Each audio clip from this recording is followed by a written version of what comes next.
డబ్బు, అనారోగ్యం, ఉద్యోగం, వ్యాపారం అప్పులతో బాధపడుతున్నారా? వెంటనే జేకేఆర్ గురువు గారికి కాల్ చేసి అపాయింట్మెంట్ తీసుకోండి. Hi viewers, India's largest digital media network Suman టీవీకి స్వాగతం. ప్రస్తుతం మనతో ఉన్నారు advocate and public speaker Ushasri గారు. హాయ్ ఉషశ్రీ. హాయ్. సో హ్యాపీగా ఉంది. ఫస్ట్ మీరైతే చించి ఆరేస్తారు. సో సొసైటీలో మనం చూసుకుంటే అఫైర్స్ ఎక్కువ అయిపోతూ ఉన్నాయి. మనం ఒకప్పుడు అయితే కన్నా వెతకాల్సి వచ్చి దేవదాసులు ఎక్కడో కొంతమందే ఉండేవాళ్ళు. ఇప్పుడు అడుగు అడుగున దేవదాసీలు, దేవదాసులు, కొంతమంది అసలు ఏం టెన్షన్ లేని వాళ్ళు అఫైర్స్తోనే ఎక్కువ కాలం బతుకుతూ ఉన్నారనే చెప్పాలి. దట్టు అమ్మాయిల గురించి మనం మాట్లాడుకుంటే ఎందుకు ఇలా అయిపోతున్నారు? వాళ్ళు బాగా చదువుకొని సంపాదించడం వలన, వాళ్ళకు ఒక ఇండిపెండెంట్ లైఫ్ పేరెంట్స్ ఇవ్వడం వలన అవుతుందా ఏంటి అనేది అర్థం కావట్లేదు.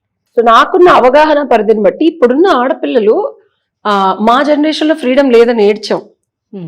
నాకు పెళ్ళయ్యే వరకు మా నాన్నగారు నాకు అఫీషియల్ గా సెల్ ఫోన్ ఇవ్వలేదు. ఇప్పుడున్న ఆడపిల్లలు అండ్ ఇప్పుడు తెలంగాణలో లాస్ట్ 10 years నుంచి చూసేది గౌరవం. ఫస్ట్ ఆఫ్ ఆల్ మిస్సింగ్ గౌరవం. నేను తల్లిదండ్రుల మీద లేకపోతే నీ బాసుల మీద ఇట్లా చొప్పునది మాటలు చెప్పను. గౌరవం is missing on their own life and body. ఆడపిల్లలను అడిగావు కాబట్టి చెప్తున్నాను. ఖచ్చితంగా ఇవి నిగూఢంగా వాళ్ళకు కూడా తెలియకుండా వాళ్ళు చేసే మిస్టేక్స్. రాధా, నిజం. గౌరవం ఏంటి? మాకు తెలీదా, మా లైఫ్ ఎలా ఉండాలో మాకు తెలీదా, మేము బాడీ షేమింగ్ చేస్తున్నారు మమ్మల్ని, ఇలా పాష్ గా తెలుగుని ఇంగ్లీష్ లాగా మాట్లాడటం పక్కన పెడితే,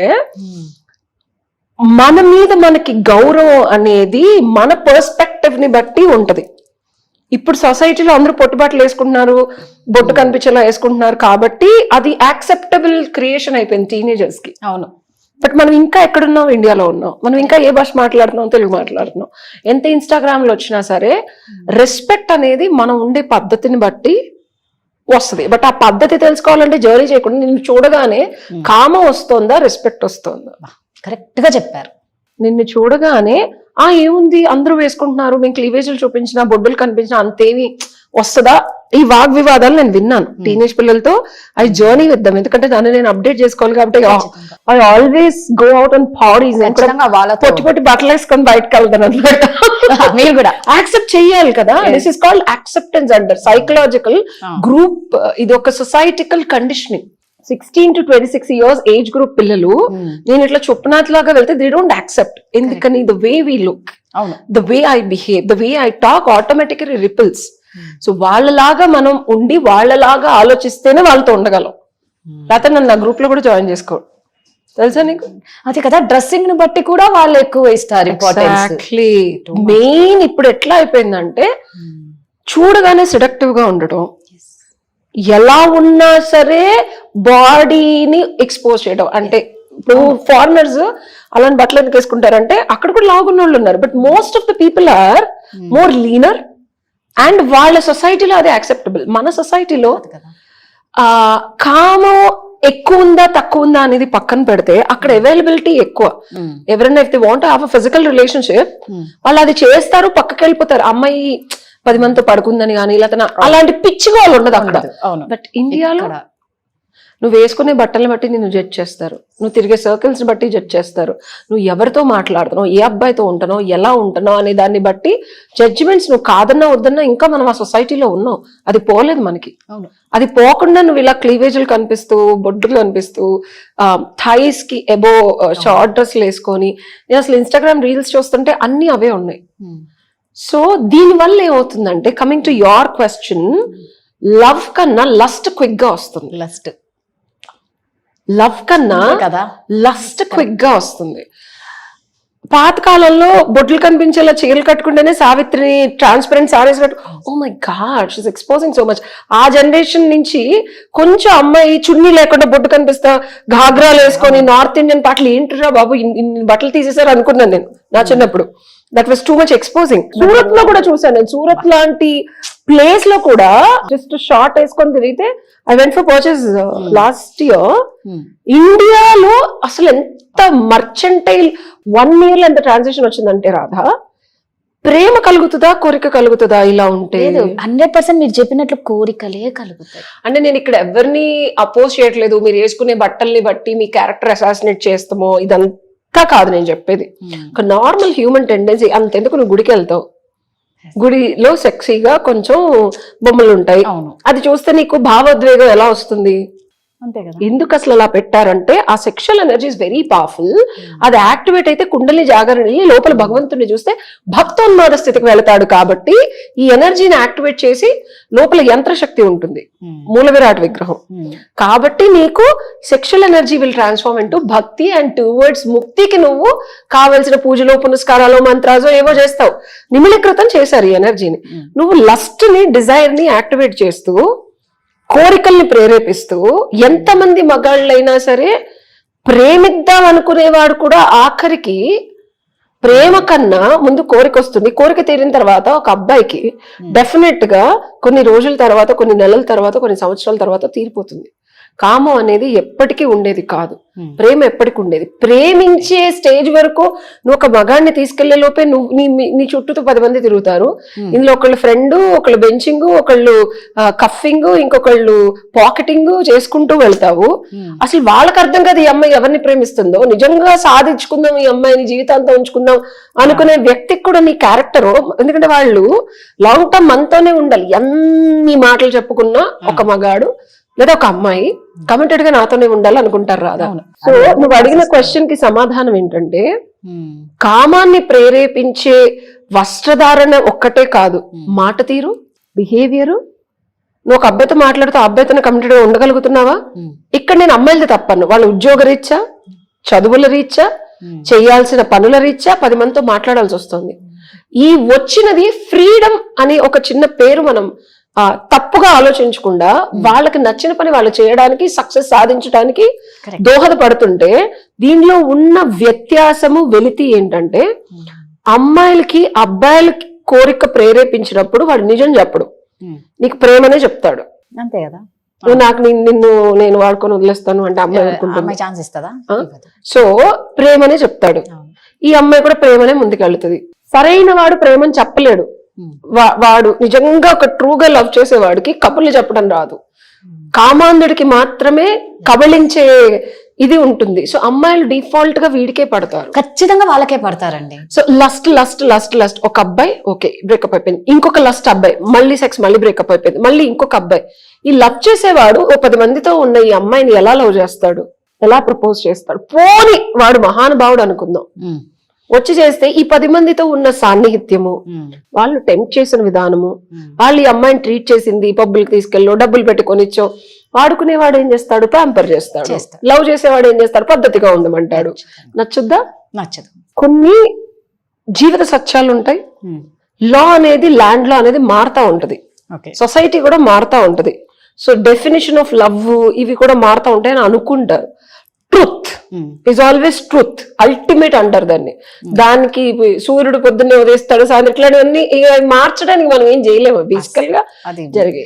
ప్రేమ అంటే ఇది మనకి ఎప్పుడైనా, మనం భారతదేశంలో పుట్టాం కాబట్టి, సరే నేను హిందూ కాబట్టి నేను దాని గురించి మాత్రమే చెప్పగలను, వేరేవి నేను చదవలేదు కాబట్టి. వేదాస్ ఇస్ ద ఆయువు పట్టు. ఎప్పుడైనా మనకి ఏదైనా అర్థం కానప్పుడు, తెలియనప్పుడు, మన జీవితం సక్రమ మార్గంలో వెళ్ళి సక్సెస్ఫుల్ గా ఉండాలంటే వాటిల్లో పట్టుకోవాలి వెళ్ళి. సో కృష్ణుడు is the ultimate form of, కొంతమంది లస్ట్ అంటారు, 16,000 మంది గోపికలు, ఎంతమందిని పెళ్లి చేసుకున్నాడు, అసలు ఆయన మళ్ళీ ఇంకో లవర్ ఉంది, ఎక్స్ట్రా మ్యారిటల్ అఫైర్, 8 మంది భార్యలు అని చుప్పనాథ కబుర్లు చెప్తారు కదా. ఎవ్వరు చెప్పినా ప్రేమ అంటే రాధాకృష్ణలే.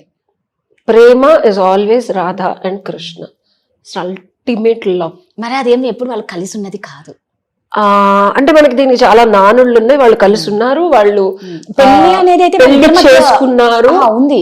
అది కూడా గుప్త వివాహం అంటారు. ఉంది, ఇది కరెక్ట్ గా చదవాలి. అదే చెప్తున్నాను, నాకు పని పాట లేక పుస్తకాలు తెలుసుకుంటాం కదా. ఇప్పుడు మేము పెళ్లి కాలేదు అనుకున్నాం, మీరు వివాహం అయింది. అండ్ దానికి బ్రహ్మ ఈస్ ద పూజారి ఫర్ దట్. ఒక వరం ఇస్తాడు కృష్ణుడు.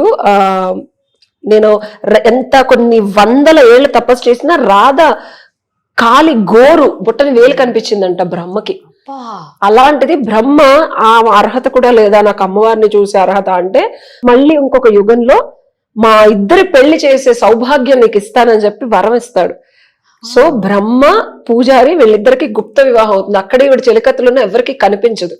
Secret marriage that happen between Radha and Krishna, where Radha is elder to Krishna. అవును. ఓకే, సో ఇది జరిగింది. సో జరగలేదని కాదు, వాళ్ళిద్దరు కలవలేదని అంటున్నావు కదా, వాళ్ళు ఎన్నో సార్లు కలిసారు. అండ్ అర్ధనారీశ్వర స్వరూపం కూడా మనం రాధాకృష్ణుల్లో చూడొచ్చు. ఆవిడ ఎప్పుడు లోటస్ పట్టుకుంటుంది, లక్ష్మీదేవి అమ్మవారు కాబట్టి, ఈయన ఫ్లూట్ పట్టుకుంటాడు. So there is a form. ఒకసారి ఈవినింగ్ వాళ్ళు సంధ్యా సమయంలో ఉద్యానం అక్కడ వాటర్ దగ్గర ఉన్నప్పుడు సరదాగా రాధ ఈయన ఫ్లూట్ తీసుకుంటుంది, ఈయన రాధ చేతిలో ఉన్న పువ్వు తీసుకొని అర్ధనారీశ్వర వాళ్ళిద్దరు కంబైన్ అయ్యారు. It's also an amalgamy of sexual and ప్రేమ భావంలో ఉన్న అర్ధనారీశ్వర స్వరూపం ఇది. సో ప్రేమ అంటే నీకు సింపుల్ కంక్లూజన్ చెప్తాను, ఇదంతా చాగంటి కోటేశ్వరరావు గారు లాగా ఇలా కాకుండా అందరికి అర్థమయ్యేలాగా. ప్రేమ అంటే ఎప్పుడు చూసినా ఎప్పుడైనా ఏ సందర్భంలో అయినా ఎదుటి వాళ్ళకి ఇచ్చేది. మనల్ని మించి మనకన్నా ఇంకొక పర్సనే ఇంపార్టెంట్ అని మనకన్నా వాళ్ళని మెచ్చేది ప్రేమ. కరెక్టే. ఓకే, అండ్ ఇంకా బిగ్గెస్ట్ థింగ్ చెప్పాలంటే వీళ్ళిద్దరు కలిసిలేరు కదా, సాక్రిఫైస్ ఇస్ ప్రేమ. ఎదుటి వ్యక్తి కోసం నువ్వు ఎప్పుడైతే సాక్రిఫైస్ స్టేజ్కి వెళ్తావో అది నిజమైన ప్రేమ. అది మనం రాధాకృష్ణుల కథలో చూడొచ్చు. అండ్ అది పక్కన పెడితే, సో ఇచ్చేది ప్రేమ, సాక్రిఫైస్ చేసేది ప్రేమ. లస్ట్ కోరుకుంటది, తీసుకుంటది. నాకు ఇవ్వు, నీ బాడీ ఇవ్వు, నీ టైం ఇవ్వు, నీ ఎనర్జీ ఇవ్వు, నీ డబ్బులు ఇవ్వు అని మగాడు అమ్మాయిని, అమ్మాయి అబ్బాయిని నాతో ఉన్నందుకు నన్ను షాపింగ్ కి తీసుకెళ్ళు, నాకు కావాల్సిన కొనివ్వు, లేకపోతే నాకు సొసైటీలో పెళ్లి చేసుకో, పరువు ఇవ్వు, నన్ను అక్కడ తిప్పు ఇక్కడ తిప్పు. డెఫినెట్ గా ఇవి కావాలి పెళ్లిలో. పెళ్లి ఈజ్ కంప్లీట్లీ డిఫరెంట్. మళ్ళీ పెళ్లిలో ప్రేమ బాధ్యతతో కూడింది అది, అది అది వేరు. మళ్ళీ అది ఇంకొక ఎపిసోడ్ చేద్దాం మనం. అసలు పెళ్లి అంటే ఏంటి, పెళ్లి ఎందుకు చేసుకుంటారు, ధర్మేచ అర్ధేచ కామేచ మోక్షేచ నాతిచరామి అంటే ఈ 4 విభాగాల్లోనూ నేను నీతో తోడుంటాను, అండగా ఉంటాను. ఈ 4టిని జయించి భగవంతుడికి నేను నిన్ను పరిచయం చేస్తానని భర్త శపథం చేస్తాడు పెళ్లిలో. అఫ్ కోర్స్ మాట ఇస్తాడు. అది పెళ్లి. పెళ్లి వేరు, పెళ్ళి అంటే బాగా ఇప్పుడు ఫిజికల్ గా, ఇప్పుడు ఈ జనరేషన్ అంతే, నన్ను ఫిజికల్ గా సుఖపడుతున్నాడా, డబ్బులు ఉన్నాయా, బయటికి తీసుకెళ్తాడా, అలా చెప్పి అండమాన్స్ కి తీసుకెళ్లి సెల్ఫీలు దిగి పొట్టి పొట్టి బట్టలు వేసుకుంటావా, కాదు పెళ్ళి అంటే. Okay, pelli is a completely different philosophy. ఇష్టమయ్యి భగవంతుణ్ణి చేరాలంటే పెళ్ళి ఒక మార్గం, సన్యాసం ఒక మార్గం. జీవితంలో భగవంతుని చేరడానికి 2 మార్గాలు.